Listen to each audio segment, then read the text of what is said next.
ओम नमः शिवाय। दोस्तों, भगवान भोलेनाथ आपकी समस्त मनोकामनाएं पूर्ण करें और आप जीवन में खूब सारी तरक्की करें, यही कामना करती हूं। और इसी कामना के साथ आज का जो वीडियो है वो मैं शुरू कर रही हूं। दोस्तों, आज के वीडियो में मैं बात करने वाली हूं नाग पंचमी पर्व के बारे में। साल 2025 में नाग पंचमी का जो त्यौहार है वो कब मनाया जा रहा है और क्या करना चाहिए, संपूर्ण जानकारी जो है वो इस वीडियो में आप सबके साथ शेयर करूंगी। तो चलिए वीडियो को कर लेते हैं शुरू और जान लेते हैं नाग पंचमी पर्व के बारे में समस्त महत्वपूर्ण जानकारी। हिंदू धर्म में नाग पंचमी के त्यौहार का खास महत्व होता है। श्रावण माह के शुक्ल पक्ष की पंचमी तिथि को नाग पंचमी मनाई जाती है। वहीं कुछ जगहों पर नाग पंचमी सावन माह के कृष्ण पक्ष की पंचमी तिथि पर मनाई जाती है। इस दिन लोग नाग देवता की विधि विधान से पूजन अर्चन करते हैं। ऐसा माना जाता है कि इस दिन पूजन करने से शुभ फलों की प्राप्ति होती है। माना जाता है कि नाग पंचमी पर नाग देवता की पूजा करने से जीवन में दुखों से निजात मिलता है, आर्थिक तंगी दूर होती है। नाग देवता को भगवान शिव का गण भी माना जाता है। ऐसे में उनकी पूजा करने से भगवान शिव प्रसन्न होते हैं और उनकी विशेष कृपा भक्तों पर बनी रहती है। वहीं इस दिन बहुत शुभ संयोग बन रहा है, जिसे नाग पंचमी पर खास जो है वो माना जा रहा है। ऐसे में आइए हम जान लेते हैं कि नाग पंचमी कब मनाया जा रहा है और शुभ मुहूर्त जो है वो क्या होने वाला है, कौन से शुभ योगों का निर्माण हो रहा है।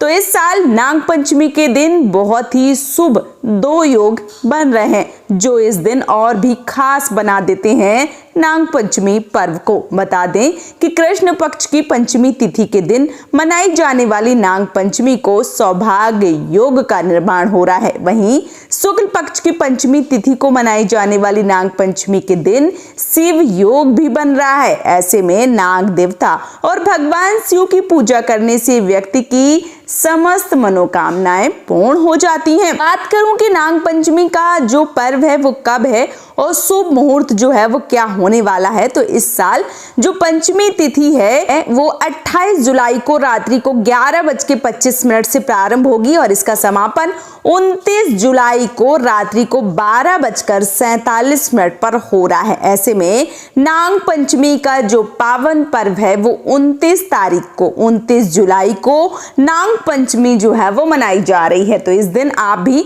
नाग पंचमी जो है वो मना सकते हैं।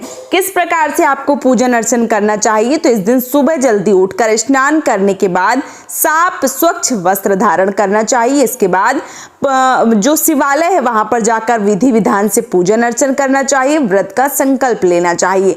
आप अपने घर में, रसोई में, घर के मंदिर में, मुख्य दरवाजे पर खड़िया से पुताई करके कोयले के जो नाग देवता हैं वो भी बना सकते हैं। जिनके घरों में घी से बनते हैं वो घी से बना सकते हैं, कोयले से बनते हैं तो कोयले से बना सकते हैं, या आपके घर में गुड़ से बनाए जाते हैं तो घी और गुड़ को मिला के बना सकते हैं। वो आप अपने घर की परंपरा के अनुसार देख सकते हैं। नाग देवता की जो तस्वीर है उसका भी प्रयोग किया जा सकता है। फोटो लगाने के बाद घर में नाग देवता की विधि विधान से पूजन अर्चन करना चाहिए।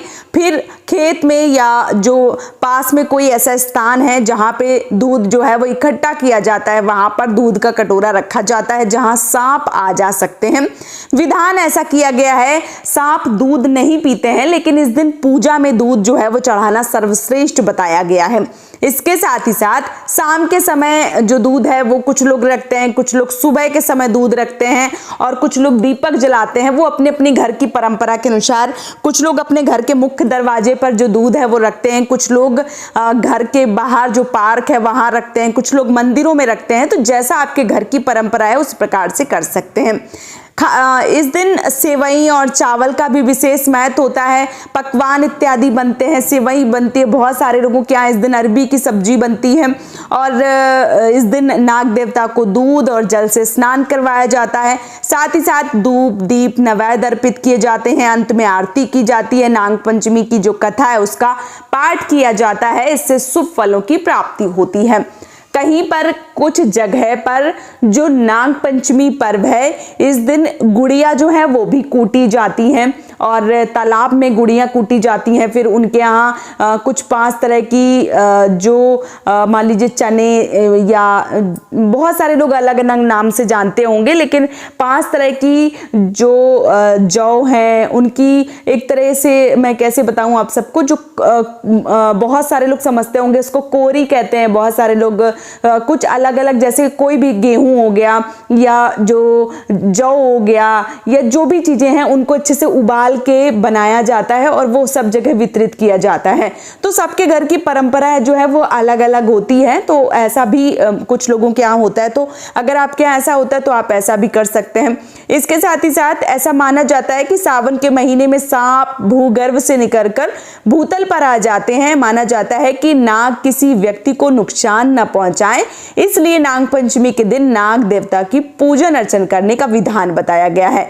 कृष्ण पक्ष की नाग जो पंचमी तिथि है बिहार, बंगाल, उड़ीसा, राजस्थान जैसे बहुत सारे राज्यों में मनाई जाती है। नाग देवता की पूजा की जाती है। वहीं पर शुक्ल पक्ष की जो तिथि है अन्य देश में मनाई जाती है, अन्य राज्यों में। और शास्त्रों में पुराणों के अनुसार नाग देवता स्वयं पंचमी तिथि के स्वामी हैं। ऐसे में इस दिन उनकी पूजा करने से भक्तों की मनोकामनाएं पूर्ण होती हैं और जीवन में सुख और समृद्धि आती है। मान्यता है कि नाग पंचमी पर विधि विधान से नाग देवता की पूजन करने से कुंडली में मौजूद राहु केतु से जुड़े जो दोष हैं उनसे मुक्ति मिलती है। नाग देवता को पाताल लोक का स्वामी बताया गया है। ऐसे में नाग पंचमी के दिन जो भूमि है उसकी खुदाई नहीं करनी चाहिए और किसी भी प्रकार से सर्प को नुकसान जो है वो नहीं देना चाहिए। आपके यहाँ कैसा होता है, आप अपने घर की परंपरा, अपने घर के नियम के अनुसार जो है वो कर सकते हैं। अगर आपके यहाँ इस दिन जो गुड़िया है वो कूटी जाती हैं तो गुड़िया भी कूट सकते हैं। यदि आपके यहाँ सिर्फ नाग देवता कोयला से बनाकर उनकी विधि विधान से पूजन अर्चन की जाती है तो आप ऐसा कर सकते हैं। कुछ लोगों के यहाँ ये पूजा नहीं होती है। कुछ लोग अपने घर में शिव भगवान की पूजा करते हैं, कुछ लोग मंदिरों में पूजा करते हैं। इसके साथ ही साथ कुछ लोग घर में जो घर के हर एक दरवाजे पर, मुख्य दरवाजे पर जो दूध है वो रखते हैं, कुछ लोग बाहर रखते हैं। तो जैसा आपके घर का विधान है उस प्रकार से आप कर सकते हैं। और ये जो त्यौहार होता है ये काफ़ी बड़ा माना जाता है।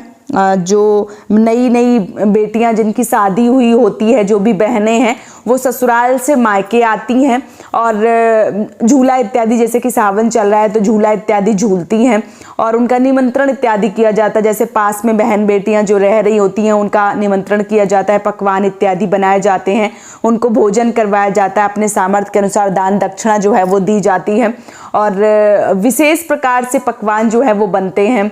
तो सबके घर की परंपरा, सबके घर के नियम जो है वो थोड़े से अलग हो सकते हैं। आपके घर की परंपरा, आपके घर का जैसा नियम है उस प्रकार से आप कर सकते हैं और जो नाग पंचमी या गुड़िया का जो पर्व है वो मना सकते हैं। आपके यहाँ कैसा होता है आप हमें कमेंट में ज़रूर बताइए और वीडियो पसंद आया है तो आप हमें सपोर्ट कर सकते हैं इस चैनल को सब्सक्राइब करके और वीडियो को लाइक करके। आज का ये वीडियो मैं यहीं पे समाप्त करूँगी। बहुत जल्दी मिलूंगी एक और नए वीडियो के साथ में। तब तक के लिए राधे राधे, ओम नमः शिवाय दोस्तों।